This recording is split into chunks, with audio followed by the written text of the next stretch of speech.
Инбокс 7 кое што беше објавено по заминувањето сега на ВКЕК са председателот Ѓорги Иванов околу пријавувањето на неговата имотна состојба. Меѓутоа, секако оваа тема има и тоа како што многу да се зборува, а не се однесува само на него.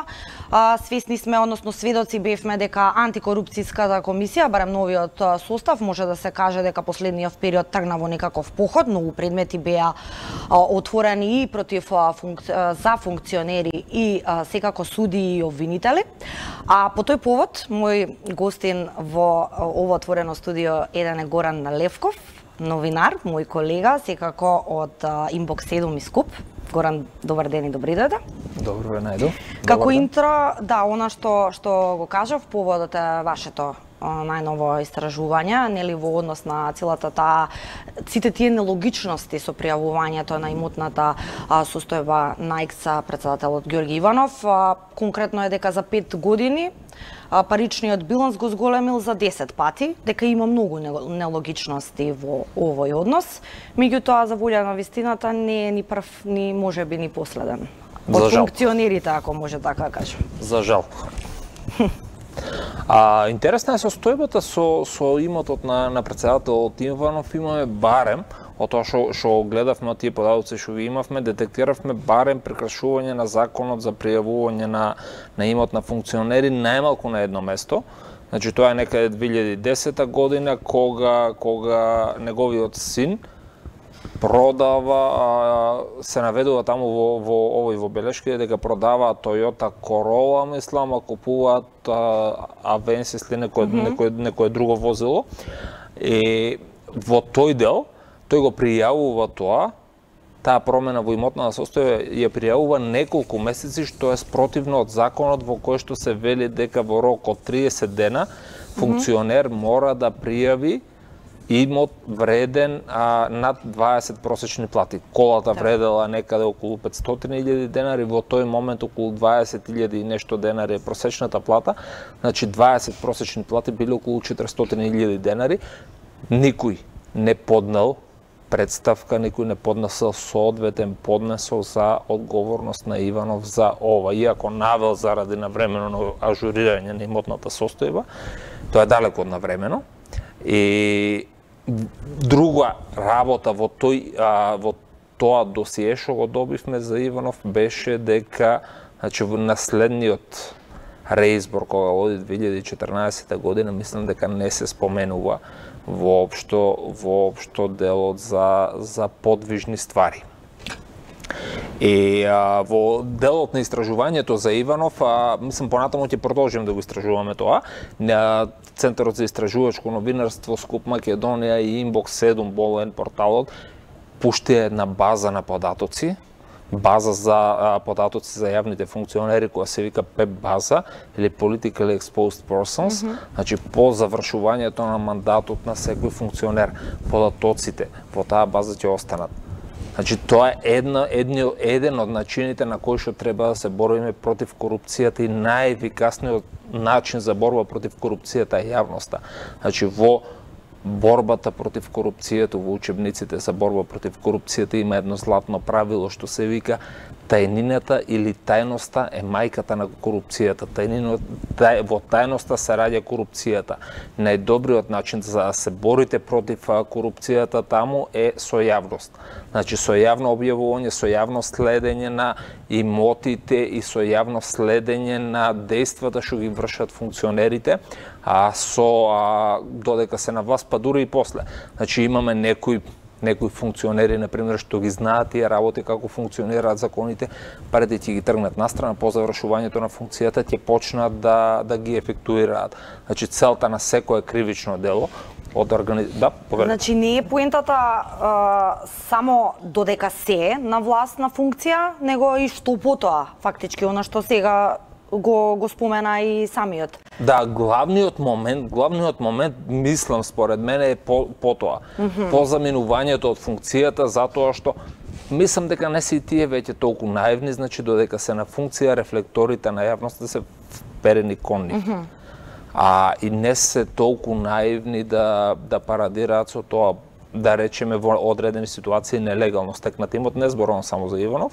Да, зборуваме генерално. Општо за сите функционери. И тоа е начинот и моментумот на кој што треба да се движиме во иднина. Значи во иднина не само кај нас, кај нас е ова прва база што ние ја правиме за имотната состојба на функционерите, почнуваме по полека. Тоа е период и време треба за тоа, почнуваме по полека и собираме сите податоци за одредени функционери во одредено време што натаму ќе стојат таму. Значи нема како до сега во антикорупцијска комисија се поднесувале, па имавме порано ситуации, ги знаевме, тоа имаше еден председател со златни прстени која мафташе, која викаше за век и за веков Амин Груевски е чист, да не го чепкаме човекот, и еве го сега замине во Будимпешта, не знам од што живее, таму без плата, без ништо, а истата таква ситуација и таквата состојба тој не ни ги даваше имотните листови на ова, на нас новинарите, не ги даваше на никој, тој наместо да ја врши функцијата за кој што е поставен таму и неговата институција, а тоа е јавно прикажување на имотната состојба на функционерите, тој го правеше обратното, значи тој ги криеше тогаш. И таа тајност што ја спомена претходно може да се каже дека го одбележа тоа време, да речеме. Замајување на јавноста. Да, замајување на јавноста. Розев балон. Да, розев балон на кој што на крајот пукна и се удри во глава, и такви примери кај што нештата, на пример, нештата излегуваа од контрола, се појавуваа на секој чекора. Главната изворот на тие проблеми ние не можевме да допреме затоа што имаше некој во институциите што ги криеше. Значи таа комисија за спречување на корупција, а Државна комисија за спречување на корупција и една друга институција што се вика Државна комисија за заштита на правото за слободен пристап до информација од јавен карактер, се главните институции во алката на синџирот, главни алки на синџирот за превентивна борба против корупција. Значи, ако земеме ако анализираме системот за борба против корупција, има превентивни и репресивни институции. Значи, тие се превентивните институции, репресивни имаме, тоа се полицијата, например, јавното обвинителство, судовите, Агенцијата за управување со одземен имот, тие се институциите што имаат репресивна улога во целиот овој систем. Кај нас затајуваат сите алки на тој синџир за борба против корупција. Значи, почнувајќи од Државната комисија за спречување на корупција, ајде сега оставаме уште простор, например, гледаме дека нештата се менуваат, можеби лека полека, можеби срамежливо, например, можеби некои од тие функционери се уште имаат пипци во тоа, во таа комисија. Имавме некои скандали околу изборот на оваа комисија, ама за сега нема некој поголем скандал во нивното работење. Да, тоа сакав баш да продискутираме. Чисто, нели, она што го кажавме, не ни изненадува можеби овие најнови информации што вие ги објавивте во однос на Иванов. Како што дојдовме до заклучок, можеби нема да биде ни прв ни последен, меѓутоа Левков, вие долги години наназад, нели, скуп сте истражувале, особено и ти си се бавел со оваа тематика. Од денешен нагол, како ти изгледа, да речеме, еве и новиот состав на антикорупцијска и таа ревностност, ако може така, барем пред јавноста што ја покажа, во однос на покренување постапки, отворање предмети. Бевме сведоци дека имаше, нели, против сегашни функционери на мета се најдоа и многу обвинители и суди. Дали можеби е тоа некоја рунка надеж дека, еве, народски кажано, би се оправиле во овој однос, барем од негде да започнеме во сузбивањето на корупцијата, односно покажувањето на волја, како што рече, да е еден превентивен механизам, меѓутоа и тоа како е важна улогата на антикорупцијската и враќањето на довербата на граѓаните примарно во неа. Улогата, мислам, мое лично мислење и контактите што ги имаме, например, со некои институции од Западна Европа, мислам дека тие во делот на преговорите, овие денови се актуелни датуми, тие работи, во делот на преговорите посебно внимание ќе обратат на борбата против корупцијата. Тие еднаш, мислам дека се изгореа, со Романија и со Бугарија, ги пуштија така, да влезат во Европска Унија со истите тие канали на кои што се крадеа државните пари од бугарскиот и од романскиот буџет. Истата да не речеме екипа што го работеше тоа, подоцна крадеше и европски пари. И тие станаа многу сензитивни во тој дел. Сега деновиве деновиве се подготвува, мислам, веќе е подготвен првиот закон за заедничко европско обвинителство. Значи, во 98 година беше воспоставена една институција, или 99, не ме држете точно за збор, беше воспоставена една институција која што се викаше ОЛАФ. Значи, тело кое што се бавеше со ревизии и со инспекција на проектите кај што се трошени европски пари. Нивната улога беше тогаш да дојдат да направат инспекција на одите, да ги дават на локалните обвинителства. Кај што е направено тоа. Локалните обвинителства беа во спрегата на синџорот на корупција што беше коруптивен во тие земји, тие не ги процесуираа, веќе од Европа го направија, се издигнаа во борбата против корупција на едно скалило повисоко. Изготвија сега закон за заеднички европски обвинител, што на друго место ќе ги тужат и ќе ги судат овие случаи на проневера на европски пари. А ние на 21 јуни треба да го донесеме Джовани Кеслер, авторот на тој закон на трибина јавна за борбата против трансграничниот криминал. Тој е автор на тој закон, тој е исто така поранешен директор на ОЛАФ и тој е еден од обвинителите што има работено во обвинителството или во канцеларијата на Джовани Фалконе, еден од најпрочуените италијански обвинители кој што е убиен 1982 година во Сицилија. Во делот, да се навратиме кај нас, значи офативме генезата за корупцијата во Европа, значи Европа нема да дозволи кај нас да се случи тоа, иако се уште премногу бавно се движиме. Мислам дека антикорупцијската комисија засега со тоа што го покажа, мислам дека после специјалното обвинителство е најсветла точка во тој синџир. За специјалното обвинителство како ќе заврши, не знам. Овие нешто се зафатија да работат. Не можеме да кажеме дека сме среќни со работата на Комисијата за заштита на правото за слободен пристап, затоа што... Да, Ливков, што се случува таму? Таму имаме една ситуација, значи, откако е дојдена новата власт, на постојано блокирање на институцијата. Значи, таа институција е блокирана некаде од 1 мај минатата година, блокирана е на тој начин што не се назначени членови за одлучување. Значи, ние имаме барање таму што се пуштени дури од минатата година, една година чекаме, иако рокот треба да биде многу побрз. Значи, не повеќе од 15-20 дена тие треба да одлучуваат. Значи, таа комисија треба да има 5 члена, од тие 5 члена има 1 или 2 постојано. Имаше ситуација, избраа во еден момент 3 членови, можеа да одлучуваат полноважно. Набрзо истече мандатот на еден од постоечките членови, пак остана 2, пак е заглавена.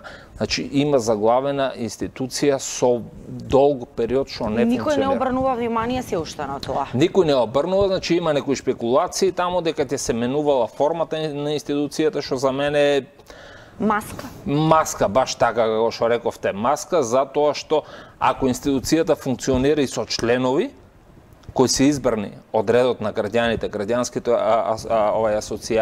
организации, борците против корупцијата, нема да има проблем.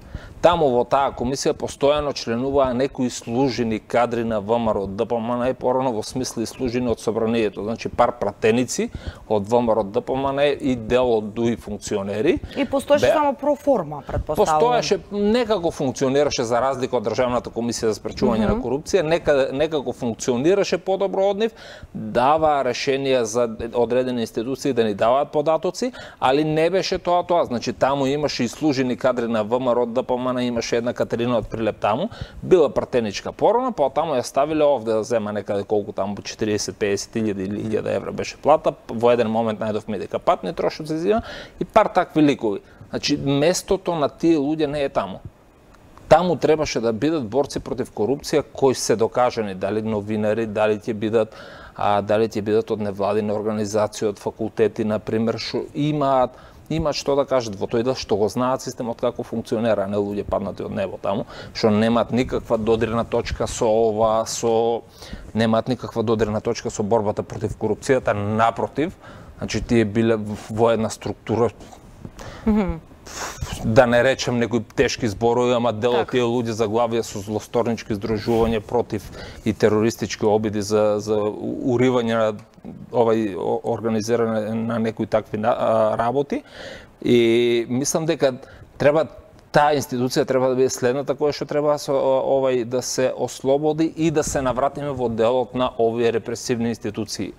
Значи, репресивни институции што имаат некои репресивни овластувања. Значи, тоа се обвинителството, тоа се полицијата, тоа се судовите. Но Левков, како би се навратиле, односно би очекувале од ваквите репресивни институции, како што ги спомена, да покренуваат постапки или случаи или без разлика, ако за волја на вистината знаеме дека и во самите тие институции има одредени типови на корупција, судир на интереси, непотизам?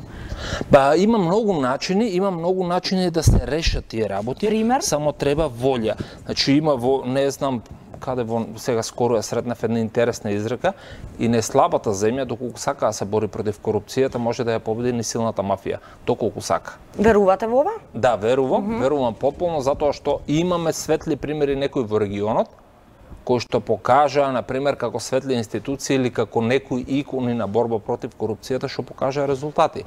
Значи, тоа минатата година го истражувавме случајот Кушлев во Бугарија.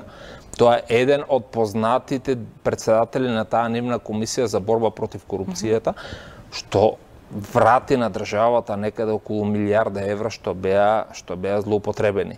Подоцна беше сменет, беше тргнат со политичка одлука. Нешто пандан на неговата комисија во Македонија, таква светла точка беше специјалното јавно обвинителство.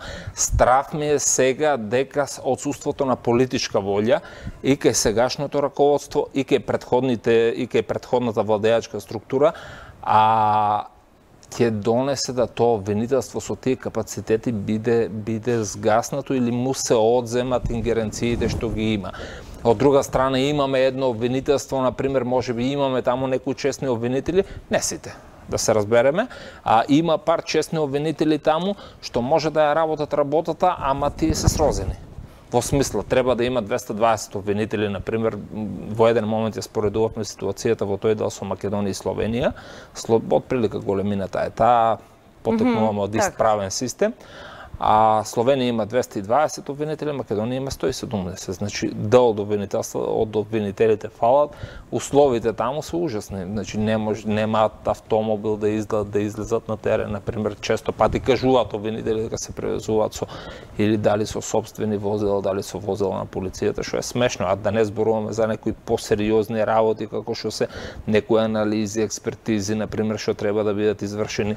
Не знам колку пари ли должат на Институтот за судска медицина за тие вештачења што ги прават, например, за некои потешки случаи, како убиства, како такви работи што се. И тука во една таква ситуација, например, се гледа дека нештата не се поставени како што треба во борбата против корупцијата. А резултатите, например, од добар систем за борба против корупцијата ќе вратат многу повеќе од тоа што тие би искористиле. Значи, во смисла да да дадеме услови на тие луѓе да работат, мислам дека тие ќе вратат многу повеќе. Впрочем, тоа го докаже специјално до јавно обвинителство. Значи, кога требаше да направи нешто, му дадоа услови, има точно тие обвинители, има повисоки плати, има услови, ама тие на државата ќе вратат многу повеќе украдени пари отколку што ќе потрошат тие за самите себе.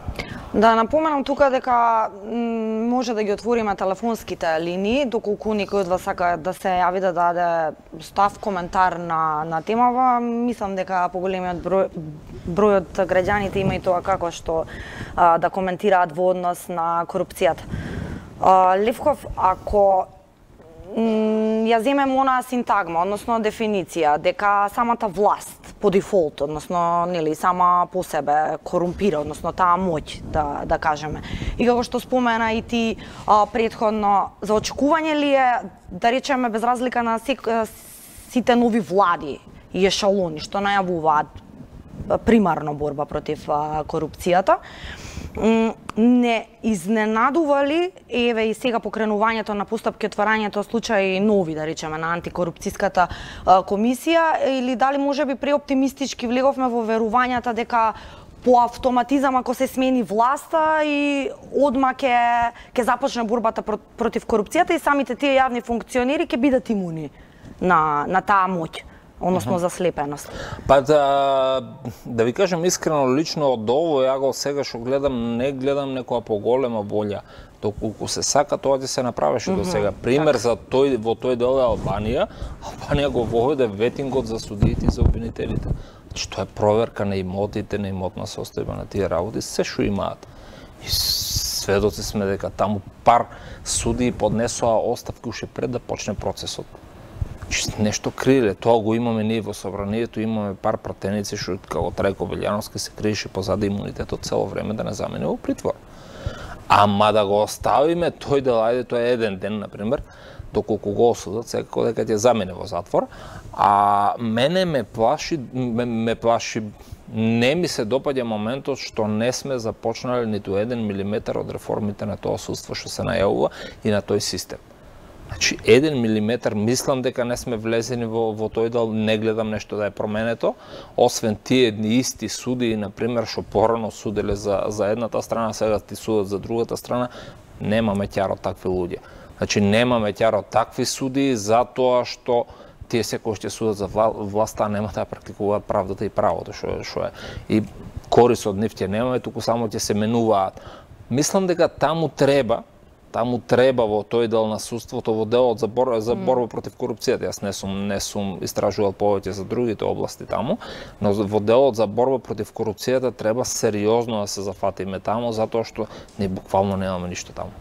Значи, буквално немаме ништо. Најдобар начин за борба против корупцијата е во репресивниот дел од земање на имотот. Ние од 90-та година до сега имаме... Има ли ваков случај евидентирани барем од вашите истражувања за одземање де факто, нели црно на бело? Има нешто многу малку и тоа беше на некои политички противници. Мислам дека имаше случај на Слободан Богоевски, нешто како политички реваншизам повеќе отколку ефективно. 20 на пресуди има или 30 на пресуди, 26 пресуди мислам беа за перење на пари од 90-та година до сега. Само 26 пресуди за перење на пари. Само 26 имаме до сега пресуди за перење на пари, што ние немаме судска пракса за ова.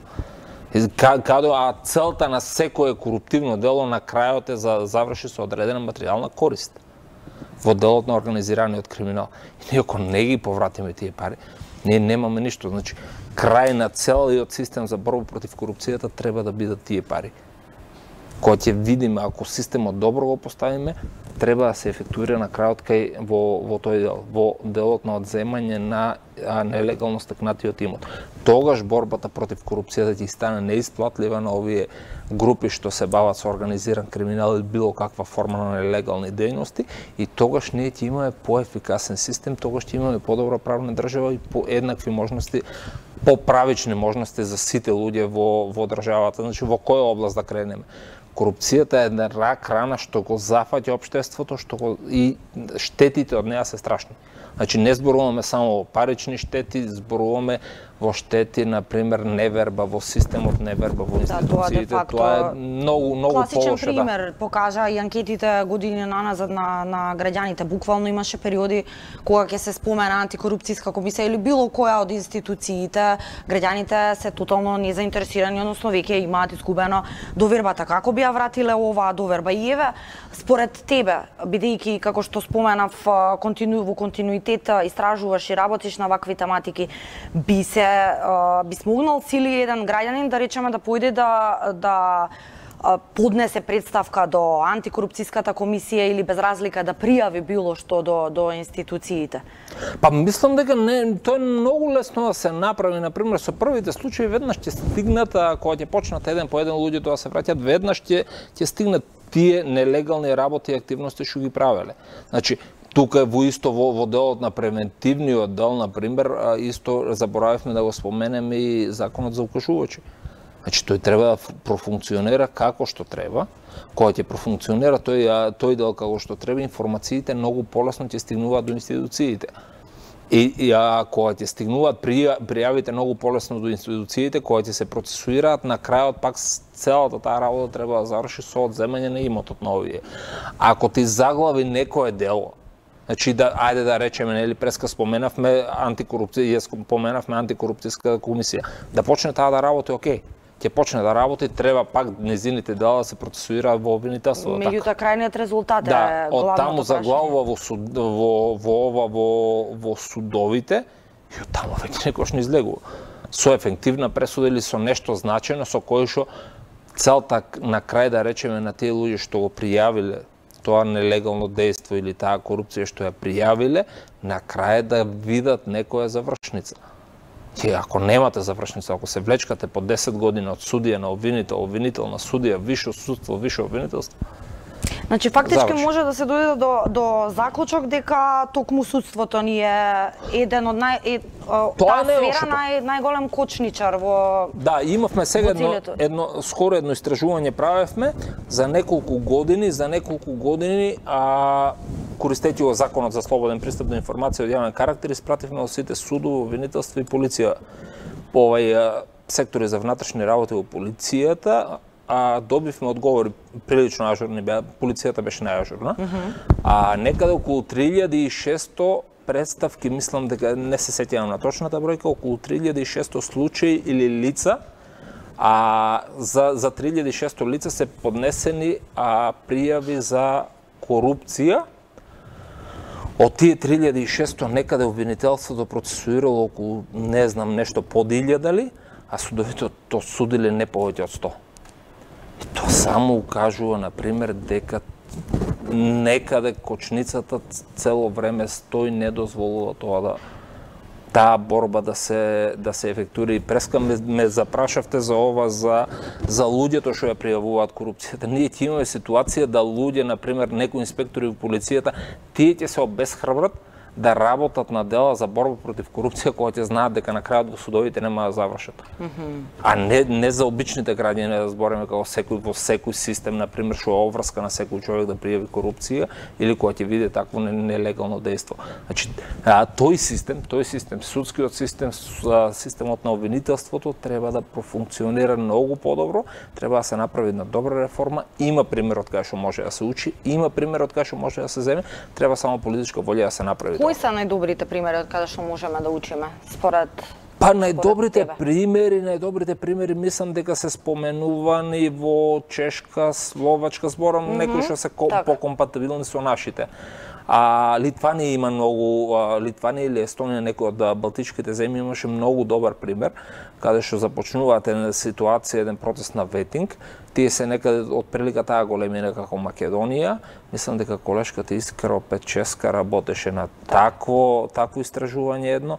Излезе дека таму имаат околу 250 суди, ние имаме над 700 суди, нашите воопшто не се ефикасни, ни дело тоа што го имаат овие во земјата, не се сеќавам точно која земја беше во балтичките земји. Мислам дека Естонија споредуваше, ама не сум баш сигурен. Има уште едно истражување на кое што најдов и секако го споменавме судството, па и законодавниот дом, може да се каже, односно пратениците, народните избраници, не се ништо поимуни во овој однос. И во последниве месеци континуирано пишуваме, објавуваме за актуелни пратеници кои што пријавуваат еден имот, па излегува дека имаат друг имот. Еве, во едно од вашите последни истражувања пред неколку месеци излегло дека 9 функционери се побогати, само 2 се осиромашени. Исто така се споменува, да речеме, еве министерот Адеми тогашен во однос на колку пријавил, односно со каков имот влегол примарно на функцијата, веќе во континуитет кои се дубари, ако може така да се каже, злоупотреби се прават. И Левков, изненадува ли дали навистина еве јавните функционери, бидејќи она што сега ми помина како мисла низ глава, кога последно ги отвораше, односно на јавна пресконференција, антикорупционерите соопштуваа какви постапки ќе покренат против делот функционерите, па и сегашни актуелни министри се вадеа на тоа дека станува збор за технички грешки во имотните листови, па дека е направено пропуст во однос на живеалиштето, дека не е тоа ништо толку страшно. И тоа на некој начин се доби впечаток дека дополнително ја разгневи јавноста во однос на тоа дека зошто сметаат дека немаме доволно мозок да вклучиме за да размислиме дека не може на толков обем на имот да станува збор за техничка грешка или да се направи таков вид на пропуст во однос на живеалиште. Ќе им проаѓа ли уште според тебе на политичарите и на јавните функционери ваквиот тип на вадење, условно кажано, во однос на сите овие перипети со борбата со корупцијата и имотната состојба? Може би некои ќе и проваѓа, ама мислам дека голем дел кои се изгорат, веќе тие учат едни од други. Кои ќе се изгорат на една... ги гледаат примерите и не се осудуваат, да речеме? Мислам дека има влијание. Мислам дека кај нив има големо влијание и тие работи што се пишуваат, има големо влијание, само треба да се работи континуирано. Дури медиумите да работат како, мислам да известуваат повеќе во делот на тој дел, мислам дека ефектите ќе се постигнат. Но знаете, тоа е континуирана борба. Значи борбата против корупцијата не е нешто да започнете и да застанете тука. Секогаш кратците се еден чекор пред органите на прогонот. Секогаш тие ќе наоѓаат нови начини како да стигнуваат до тие коруптивни действија што ќе им донесат некој нелегален имот. И во тој случај, например, и луѓето во системот за борба против корупција и самиот систем и законите за борба против корупција треба да се надоградуваат. Нема идеален систем за борба против корупцијата, нема идеална заштита за корупцијата. Интересно беше во една книга сега сретнав, земав последното патување, имаше една интересна споредба за Кинескиот зид, кога е изграден. Во првите 100 години 3 пати го пробиваат монголците, нели? Тоа е околу не знам колку 5000 километри да се штити Кина од Монголија. И на сите три начини ниту еднаш не успеале да поминат преку зидот монголците, туку со подкуп, со мито им биле отворени вратите од внатрешната страна. Значи да имате најсилна заштита, ако не работите на неиздивно континуирано одржување на системот за борба против корупцијата, ќе попушти тоа. Значи, сепак треба да се работи континуирано. Македонија треба многу повеќе да работи. Северна Македонија треба многу повеќе да работи на делот да може нешто да постигне некои резултати. Не дека не може. Резултати за многу кратко време може да се постигнат доколку има политичка волја. За жал, таа политичка волја не ја гледам и кај оваа структура можеби има некои светли точки, ама можеби има некои подобрување на институциите, ама треба да знаеме дека не излеговме од режим. Излеговме од режим, ние сме многу подолу и треба многу повеќе да работиме за да достигнеме некој ниво и мислам дека според мое видување нема да поминуваат овие работи. Мислам дека Европската унија добро ги знае. Тие работи што сега ги споменуваат се обидуваа, например, од власта сега да се покажат како некои луѓе на кои што нешто е земено, или држава или нација на кои што е земено. На Македонија не е ништо земено во тој дел. Не е ништо земено од Европската унија, има подпишано, има еден берлински процес, пред премиерот си има подпишано за тој берлински процес, има 9 услови за исполнување од тој берлински процес, исполнето е само формирање на антикорупцијска комисија до некоја мера, реформа сега со последниот закон на Агенцијата за разузнавање. Другите 7 скоро и да не се чепнани па во делот на судството во тој дел скоро и да нема никаков. Ама ние со толку фокус на надворешна политика можеби малку подзаборавивме на внатрешните реформи. Па требаше паралелно да одат.